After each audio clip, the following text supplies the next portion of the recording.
Who's the best Game of Thrones character? I haven't thought about this in a long time. So my favorite in the book is Arya, but Hmm. in the show or just like in general, I kind of like Stannis the best, except after season 5 and the way they kind of I feel like they kind of character assassinated him, but I don't know. What's your take, Carmine? Who's the best Game of Thrones character?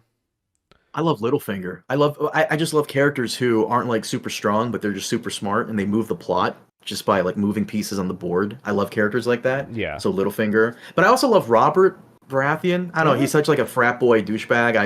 I have a lot of friends Gosh, I like was that, so strong then. Um, Josiah, go to the Hutch server, the Hutch Discord server, into the waiting room, please. Rob Stark's not bad. See, here's the thing. I don't know. I think Preston's one of these people. Apparently people were like nitpicking changes as early as like season 2 with like Rob Stark stuff, right? Where it's like, oh, this isn't like Mm. in the books. It's not as good. I never noticed that stuff. So, The correct answer is Tywin. The correct answer is Tywin, oh, obviously. Tywin, Charles Ben Dance. Shapiro's favorite character. really? Yeah, swear Oh, to God. That's Ben Shapiro's No, favorite I don't character believe for you. all the reasons you think. No. Ew, no. No. No, Really? I don't like. Why do you Yeah. like Tywin? Do you just like him because he's smart? Do you? Hang on, I gotta Google this. I am I swear to God. reconsidering everything. By the way, No. Tywin has one of the best moments in the entire show. This is Dave and Dan at their best, completely original. It's season 2 when he's talking to Arya and he's talking to her about her father. He's not knowing it's Ned. This is and he fake goes, news. I'm sorry, real quick. You really fucked me up. You had me like I was in an early midlife crisis. I'm googling Ben Shapiro Tywin, and I see no evidence that. All I know is his wife's a doctor, gang. That's it. But I do I not swear to God, he see- said Tywin. I swear to Well, God. if you can produce evidence, I will I'm find gonna it for reconsider you. everything. I will. Wait, why Ben is Tywin the Shapiro- best though? in the show, Yeah, like he's a fun, confident character, but like I don't like him the best. fun, confident. No, he is, but he's Okay, also like a okay. huge hypocrite and like a terrible Yes, person. and that's what like, makes him. That's one of the things that makes him such a great character. He's okay. Let me unpack this for you. Tywin in the books enter is surprisingly popular, but nowhere near as popular as he is in the show, thanks in large part to Charles Dance and to certain creative liberties taken by Dan and David. Okay, they definitely made the character much more likable. I would argue that Tywin Lannister is one of the very most complicated characters in A Song of Ice and Fire, given his otherwise limited role. Remember, he's not a viewpoint character. He actually features in the books very little, except for scenes, with Tyrion. I think, as a matter of fact, I think the Tyrion chapters are the only chapters in which Tywin appears. maybe a Cersei chapters too. I don't remember. Or I don't Carmine think would know. Cersei got viewpoint chapters until the book after Tywin died. That's true. Not Somebody- until Feast with Crows. Yes. Feast for Crows. That's Yeah. true.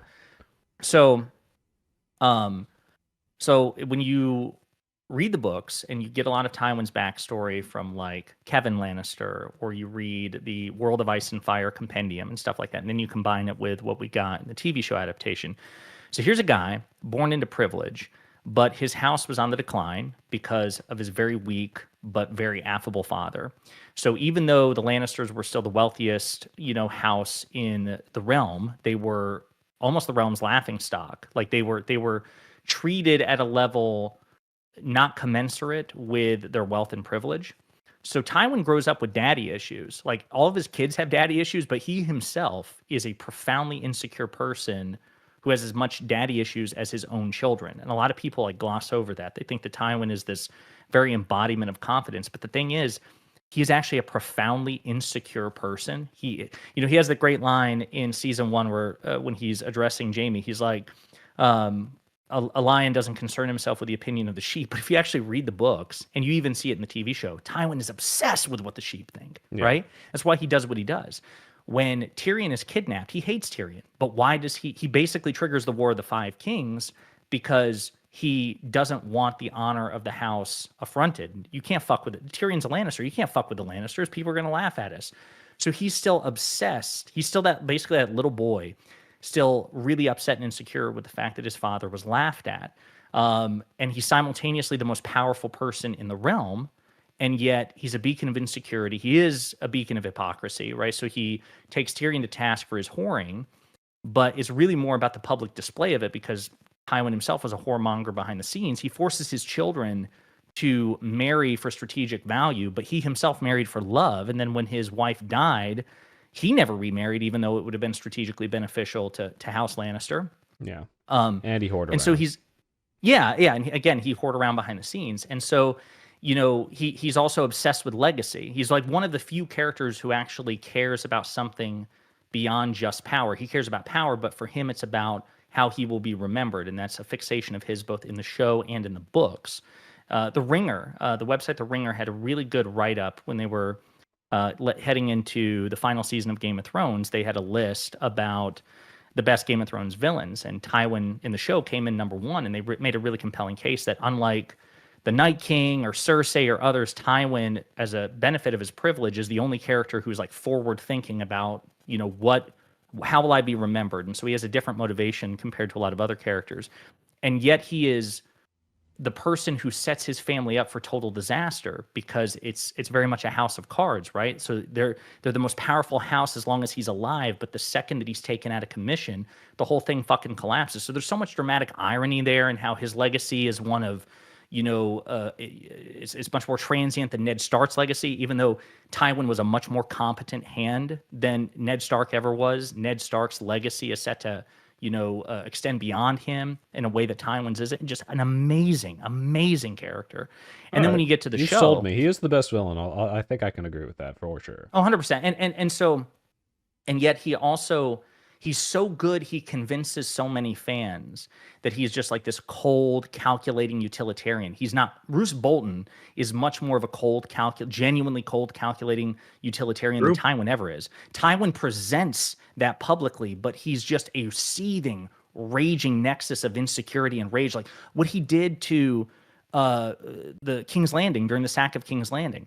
So he sits out the war because he wants to play the kingmaker, right? So he doesn't know initially who's going to win, King Aerys or the Loyalists or the Separatists under Robert Baratheon. And once it becomes clear that Robert will inevitably win, he plays the kingmaker scenario, goes to King's Landing.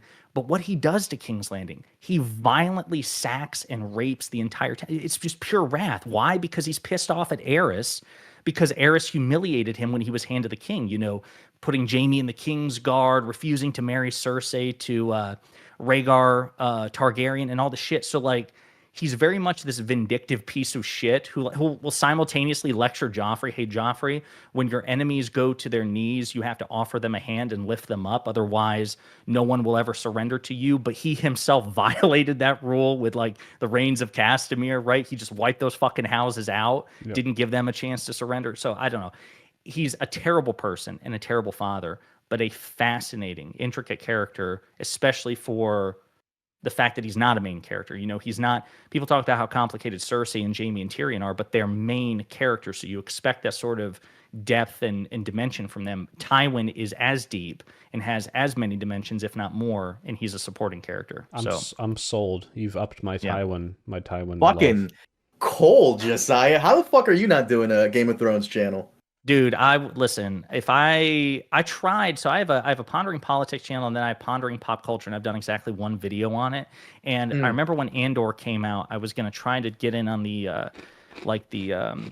TV reaction shit, and when I uploaded the first video, it got copyright struck, and I could never figure out how the algorithm works, because like these channels are successful, and yet they're able to have their videos without either being demonetized or without them being just nuked because of copyright. So I was never able to figure out like how many seconds you could show a particular scene or whatever. And by that point, I had my hands full with politics, and so I just gave up. But yeah, homie, it's I can promise you, it's the flip of a coin. So every now and then, I use footage in my Night of the Seven Kingdoms, House of the Dragon stuff.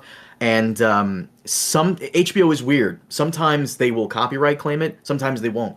And I'll just try to like fill it with stuff that's not, because someone in my comment section recently asked me, how come you're using the same footage over and over again? It's the only footage they'll allow me to use without it being copyright claimed. Bro, holy shit. I'm just looking at Discord now because I saw Red Team Review in the chat, and I'm like, dude, he should jump in here. It's you! I didn't even notice that. I wasn't paying the fuck attention. What's up, buddy?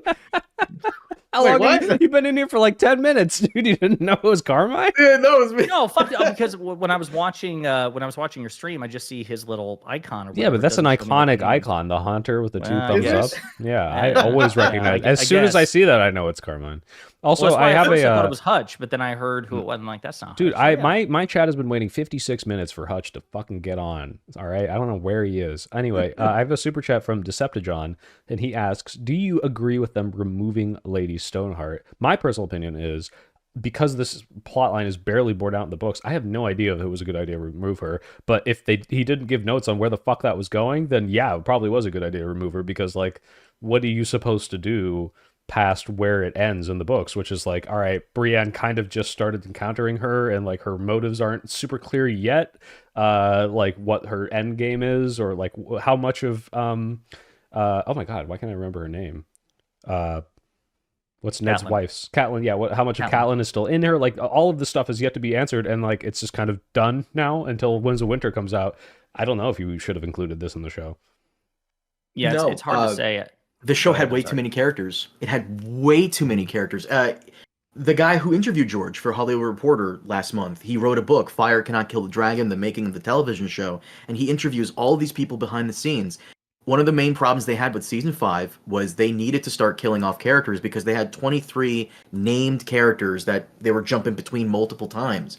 Bringing back Catelyn as Lady Stoneheart would have added even more fucking characters to the mix. They had to wrap it up in like 3 seasons. They had to get in that interview. George talked about how he wanted to kill Sansa off in either Winds or Dream, the last book, and he only stopped doing that because he loves Sophie Turner's portrayal so much. So even he's having problems right now. It's funny because you mentioned Lady Stoneheart and Catelyn, and I thought I read somewhere that I could be making this up. This could be just my headcanon, that one of the writers, and it may have been David or Dan, said that part of the reason they also wanted to preserve the significance of the Red Wedding, and so like resurrecting Catelyn, who was a major casualty, That's would fair. undermine that. And that also made me think another reason why Owl, again that's so Tywin's such funny. great characters. Yeah, like, Hutch is late 'cause he's even shaving like his the Red head. Wedding. The decisive move in effectively bringing the War of the Five Kings to an end